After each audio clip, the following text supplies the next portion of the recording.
One of the things that's bothered me over the years is we get calls from pro-lifers who will say, oh, the police are doing this, and this is illegal, and they're doing this, and they're doing that, and they're confiscating our signs. I remember one particular case several years back, this group called us and said that the police had come out and said they couldn't hold these signs up with the dead baby pictures on them because they were obscene. And we said, we're going to keep showing them, and the police physically took them away and left with them and destroyed them. $1,200 worth of signs. Right. Anyway, the way that thing turned out, I mean, they had a beautiful lawsuit against the city and against the police department. Well, so they filed this lawsuit. The city asked for a meeting to discuss it, and they agreed to replace the signs and give them the $1,200 worth of signs back, and everybody go their happy way. The pro-lifers agreed to do that. They had these people by the throat and could have made an example out of them so that other police departments around the country would look at it and say, no, yeah, they only destroyed $1,200 worth of signs, but they got a $4.6 million judgment against them for violation of civil rights. Other police departments would have looked at that and said, but these guys take the $1,200, and because it's their kind of Christian mentality that we're not vindictive and we're not punitive and we're not seeking vengeance. We have got to be, I'll be honest with you, we got to be nastier. We got to be mean and nasty to the point that people say, don't fool with these people. Hold their feet to the fire. When they mess with you, you got to do like Paul say, I appeal to Caesar. Yeah. Right. Come on, let's take it to court. You can't throw a civic entity in jail. You can throw an official in jail for corruption. But say, like the police department that confiscated our truck last year in Georgia.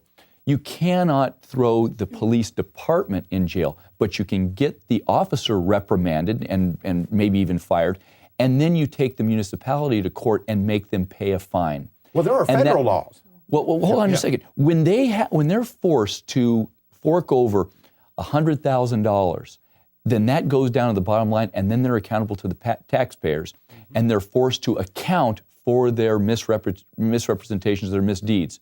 That's the only way that justice is served. So it's not vengeance that we're talking about. It's not about being mean and nasty, but it's about making them pay and exacting a judicial requirement from them. And that way, other municipalities will hear and fear, and they won't perpetrate these crimes on other pro-lifers. Did they have that on camera, on tape, all the tearing up of the signs and all that? Oh yeah, they had the pictures of the policemen putting the signs in the back seat of the police car and driving off, and they're destroyed.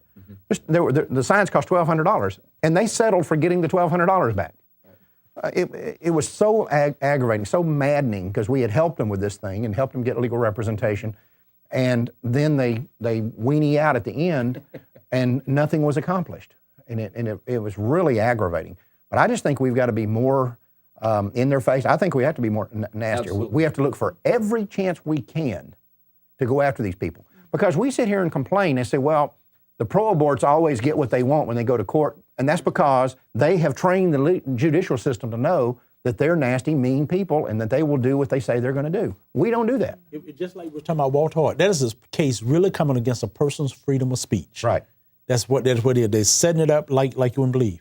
I not only hope he prevails in this case, but I hope he turns around and prevails in the case to follow. I hope he gets $100 million from him. He won't, but I wish he would. Because that sends a message across this country that you can't do this sort of thing. But right now, I can tell you, I get these calls every week. Police departments all over this country and city officials are doing things to pro-lifers that they would never get away with doing to anyone else in this society. And we better fight them and get justice, because we're going to keep losing rights and freedoms and everything, especially under the Obama administration. Osama Hussein. At this point, I got to put a plug in for Life Legal Defense Foundation. They're defending Walter Hoyt, and they have been my attorneys for years, and they don't take any of this stuff. And they stand up for the little guy, and I really appreciate LLDF. That's what you have to do.